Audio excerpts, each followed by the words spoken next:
the border, and then I forgot my phone. Kinda, occasionally.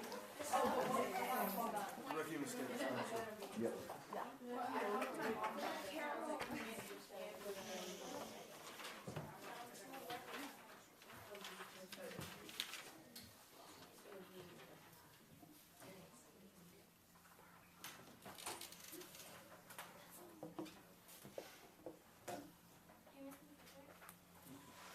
Bulletin's at 10:15 or 11:15. What time is it now? 10:58. What time? Oh, 58. You have plenty of time. Yeah. Okay? I'm Nika. I'm Emma. I'm Michael. I'm Jackie. And I'm Malaria. Malaria is a life-threatening disease caused by parasites that are transmitted to people through the bite and infected mosquitoes. Symptoms include fever, chills, headache, sweat, fatigue, nausea, and vomiting. Approximately half of the world population is at risk of malaria. Most malaria cases and deaths occur in sub-Saharan Africa. However, Asia, Latin America, and to a lesser extent the Middle East and parts of Europe are also affected. In 2009, malaria was present in 108 countries and territories.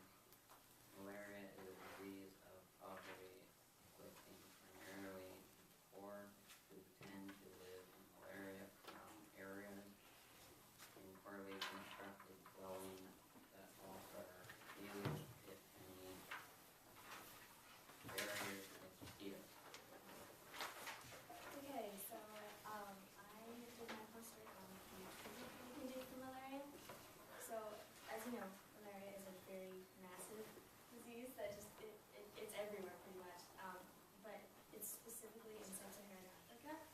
In Africa, especially in children, it's very, very bad. There are roughly 245 million cases, and most of those are children.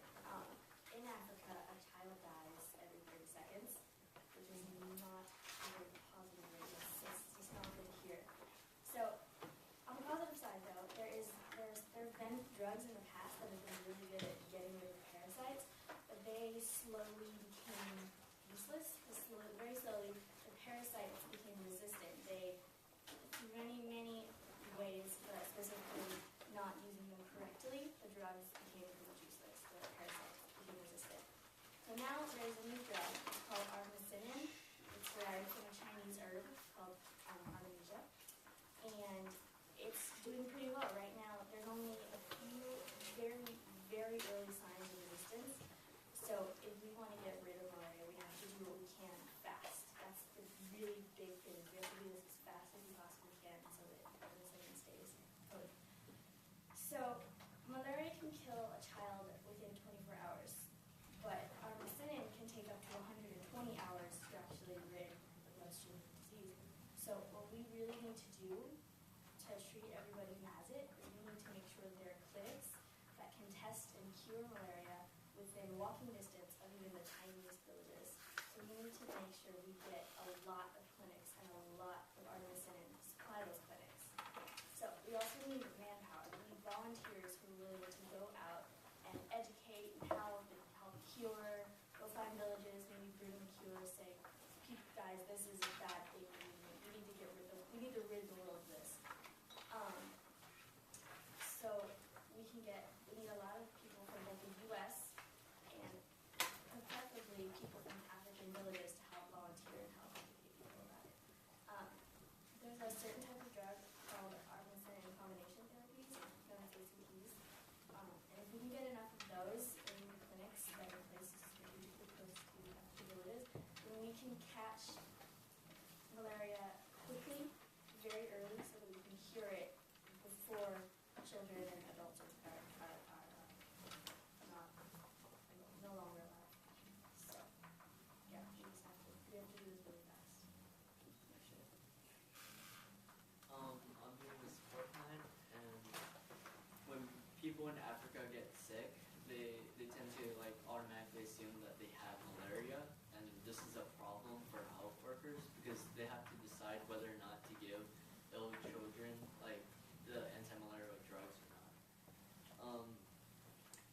the ideal conditions for this are examining the children and only treat those with parasitemia.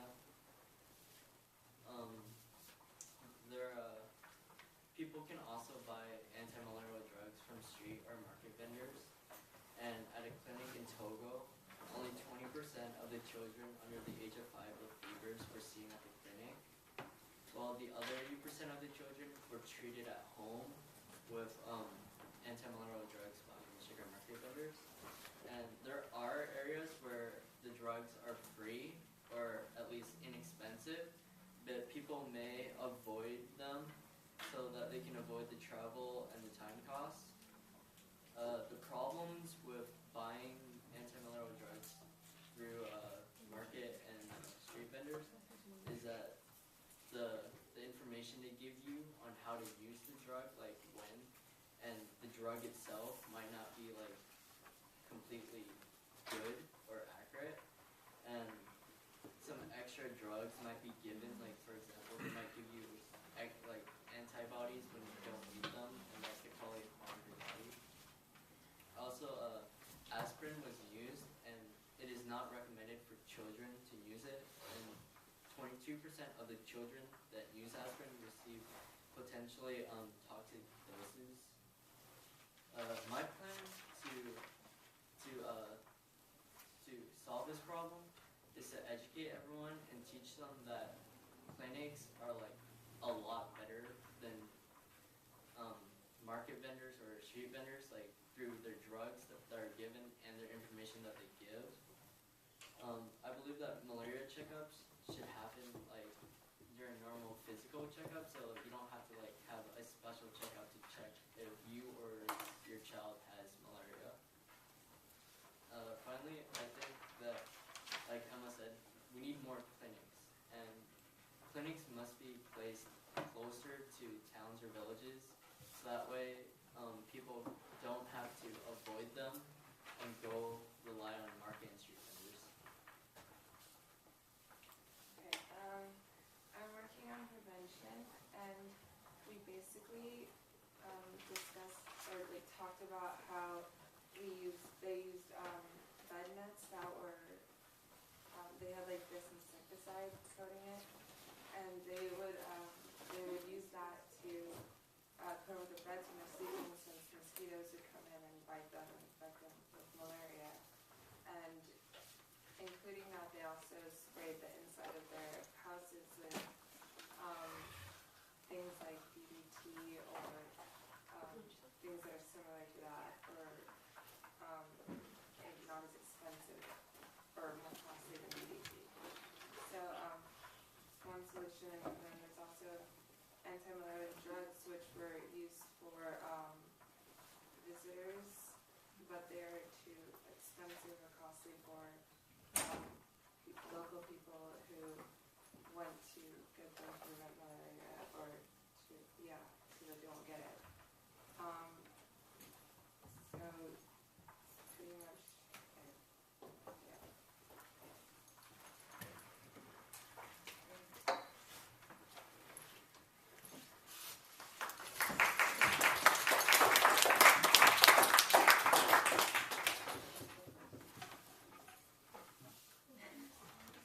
I just have one question. How would you recommend educating people about, like, how would you implement education campaigns in the real world so that people know? How would you get that information across about the street vendors versus the clinic? Well, like people at the clinic should like go around and have like I guess you can call them sessions, like talking, like to tell, like educate the people about malaria itself, and be like, these drugs we're given are like, they've been like scientifically like proved to work and are like really strong, versus like these street or market vendors